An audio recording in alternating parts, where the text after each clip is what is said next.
Item number 8, public hearings. Notices have been published, posted, and mailed.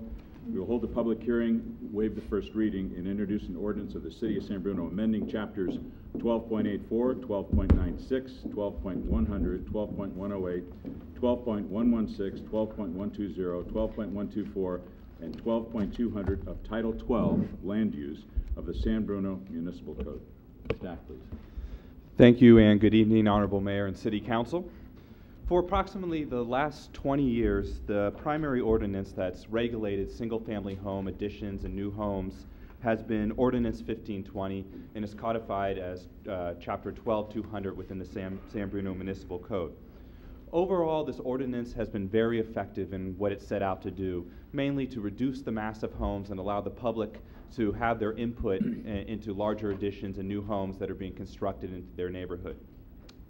However, one aspect that has been missing from this process was setting in the design expectations that the city has early on in the process, rather than during the architectural review and the Planning Commission meetings. With that in mind, the City Council and the Planning Commission gave direction to create the residential design guidelines. This process included the creation of a Planning Commission and City Council subcommittee, which gave staff direction throughout the process and met 4 times. There's also been 2 joint Planning Commission and City Council study sessions. One thing that became very clear during this process is that there would need to be municipal code revisions in order to support these residential design guidelines and make these design guidelines very effective in being able to implement them. With that in mind, staff drafted several code changes which we will present to you tonight. These changes were heard in concept by the City Council several months ago and also heard and approved, resolution approved by the Planning Commission at their last meeting. So at this point, I'll turn it over to Laura, who will actually go over the different code revisions. And one thing to note is that the actual residential design guidelines are under a separate item, which will be heard immediately after the code revisions.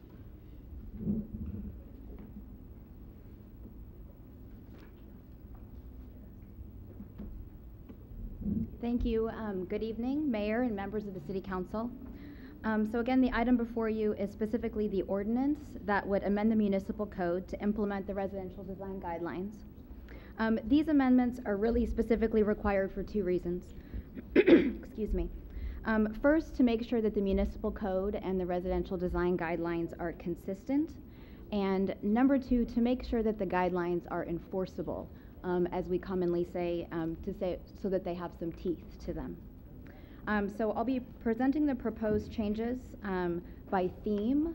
It's really in 3 categories, but I would like to point out, because when you look at the ordinance, it looks like a lot of changes in a lot of different places.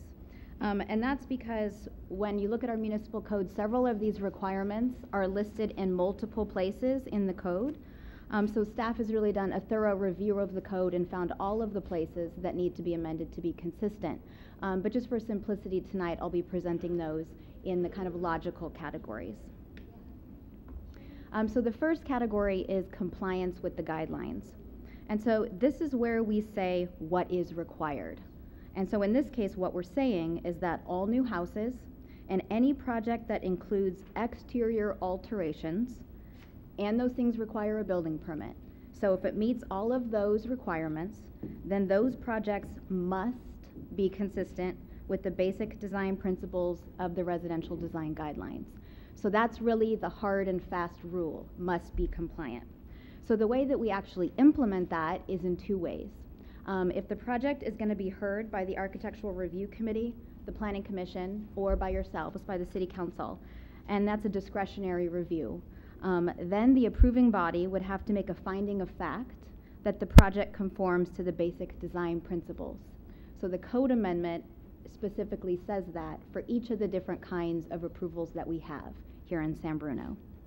If alternatively the project does not require a discretionary approval and just a building permit, then the planning staff would review that project to make sure it conforms to the residential design guidelines. And so the code amendment would rest that authority with the community development director to make that determination. So the zoning code would specifically say, that if a use permit or building permit is required, then it must comply with those residential design guidelines.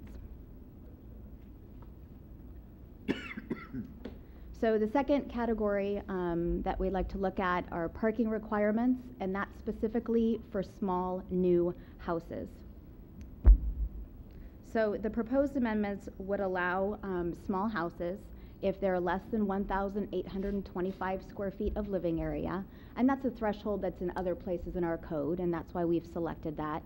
And if the lot is substandard in size or width, and our code defines that as being less than 5,000 square feet or less than 50 feet wide. So those lots would be substandard. Then the applicant could apply to get a use permit to approve a one-car garage instead of the normally required two-car garage. So this would encourage, we believe, smaller houses on smaller lots. It would make a more effective use of the lower level, which on small lots has typically been used for parking or a tandem garage that isn't very useful, and provide more design alternatives. It's been very challenging for applicants to submit a good design with the current requirements. So that really seeks to address that. Larger houses would still be required to have the two-car garage as is required in our code right now. The third category is related to front yard paving and landscaping.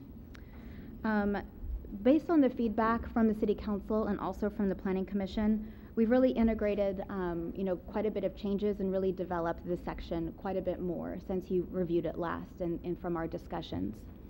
Specifically, the front yard impervious surface would be limited to 60%. I would like to point out that based on the discussion that we had, we acknowledge that smaller lots sometimes will not be able to meet that requirement, so there is an exception in the proposed code language that would allow the community development director to allow a higher percentage on a substandard lot. And you can think of it kind of like a proportion. So a smaller lot would have a slightly larger percentage. The code requirements also specify that landscaping would be required in the front yard. So that's a new element specifically saying that it would be located there.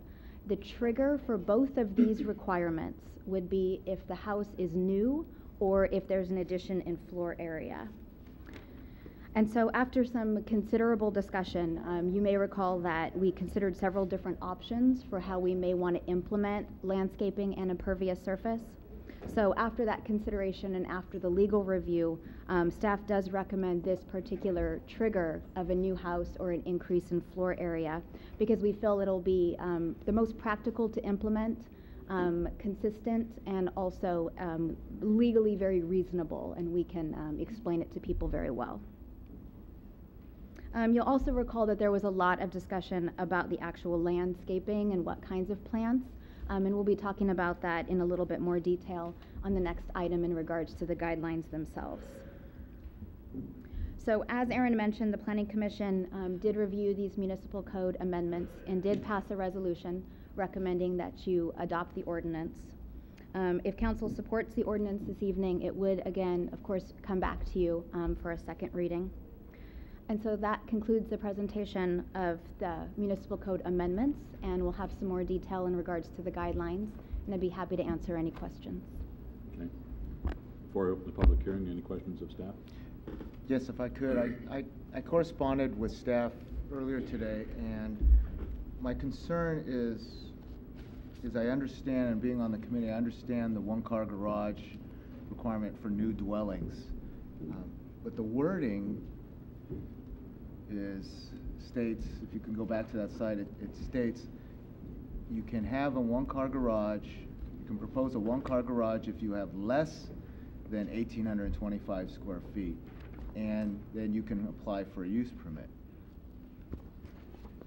The ordinance today, if you have a one-car garage and you want to add on to your home or dwelling, and as long as you, if you have a one-car garage, the threshold is 1,825 square feet, but you can apply for a use permit for over that amount. So I think we're not being consistent in proposing new dwellings because now we're limiting it to actually less than 1,825 square feet. So now you're saying 1,824 square feet, and a use permit will allow you to have a one-car garage, whereas we can add on. We've had, there's history of adding on to homes with one-car garages that are close to 2,000 square feet. So what I'm getting at is that I'd like to eliminate, still use the threshold and still use the use permit process, but treat a new dwelling as if it was being treated as an existing house with a one-car garage. Your thoughts? In our current ordinance, there actually is an inconsistency. In our current ordinance, if you have a home and it only has a one-car garage, and you propose with your addition to have less than 1,825 square feet, you're allowed to keep that one-car garage. If you propose to go over that 1,825 square feet as an addition, you're allowed to apply for a use permit in order to keep that one-car garage and not provide a second space. However, for new homes within our current code, you have to put in a two-car garage, and that's it. There's no use permit process. There's not there. I guess in theory, you could apply for a variance in order to do it, although I've never seen anyone actually do that. So what this is actually doing is making the two situations more consistent, in that there are some situations in which you could build a new home and keep a one-car garage. And the reason this came about through the subcommittee is we said, we have a lot of these smaller lots that have been developed over the past 5-10 years, 2,500 square foot lots, where people just built too big a home. And one of the reasons that they built too big a home was they had to put in a two-car garage. And this two-car garage ended up taking a lot of the first floor, and so they had to build a second story above, and it just became too big for the lot. So this would allow two things. From a homeowner's perspective, this would allow them to only build a one-car garage and not mess up the first floor plan by having too big a tandem garage on the bottom. And from a neighborhood perspective, it would encourage smaller homes on smaller lots, because there's an incentive. You keep it under 1,825 square feet, you only have to have a one-car garage.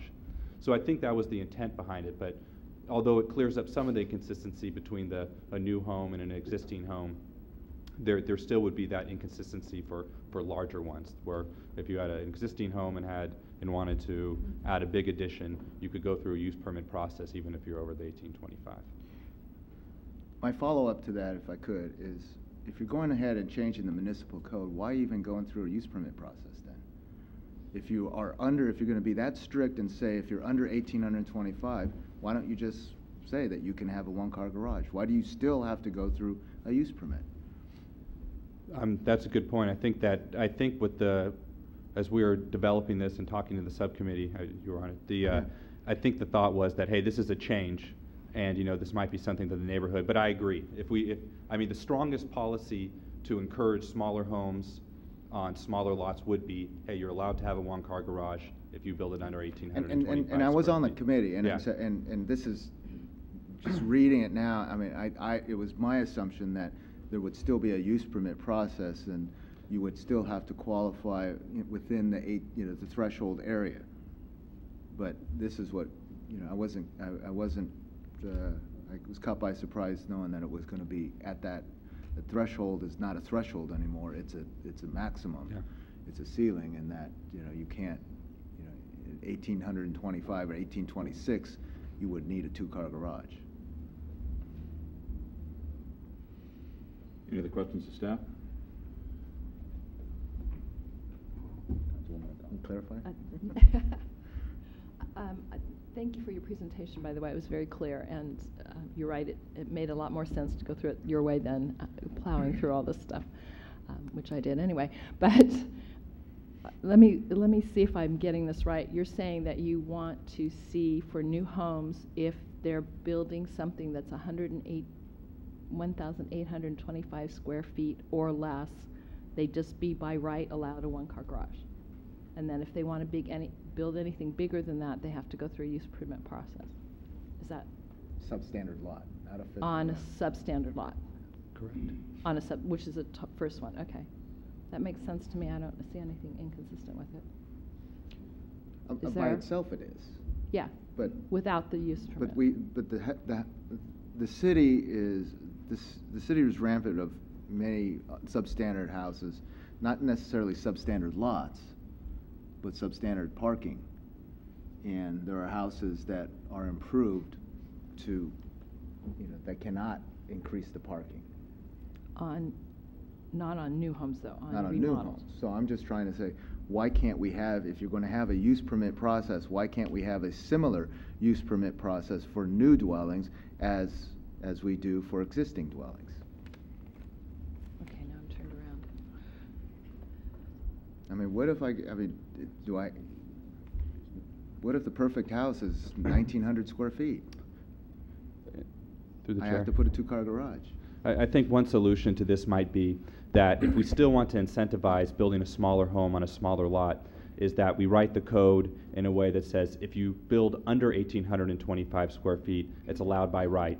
If you build over 1,825 square feet, it's a use permit process similar to an existing home. That's what I'm gearing to. Okay. I mean, that staff and the guidelines can make it very clear that, anything, there's going to be a major threshold after 1825, and, no, there's not going to be the 1,950 or the 2,000 square foot house allowed or something. Yeah. I think that would balance it well, as we'd still be encouraging people to build smaller homes on smaller lots by having that by right allowance. Any other questions of staff? Okay, I'd like to open the public hearing. This is a public hearing, and it's your chance to speak on this item if you so wish. Please state your name and street.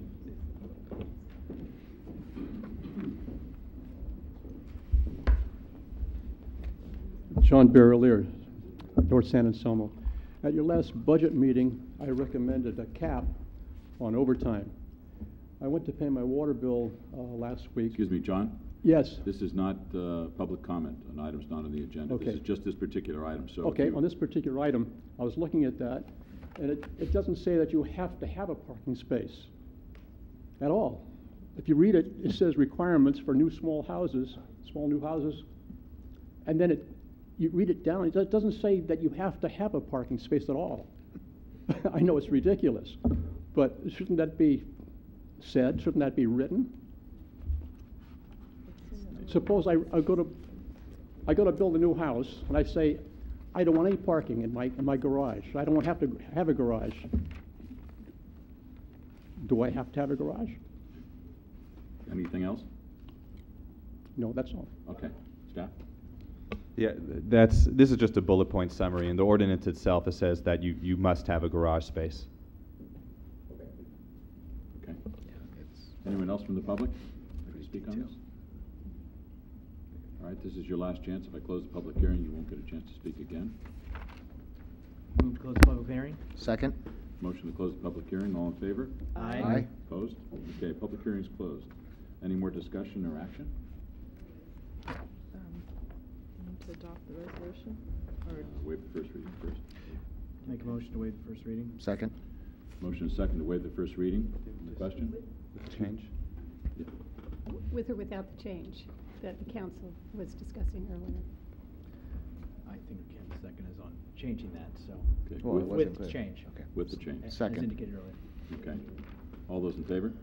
Aye. Opposed? All right. We're going to adopt the ordinance. I'll introduce the ordinance. Councilmember O'Connell. Aye. Councilmember Ibarra. Aye. Councilmember Salazar. Aye. Vice Mayor Medina. Aye. Mayor Wayne. Aye.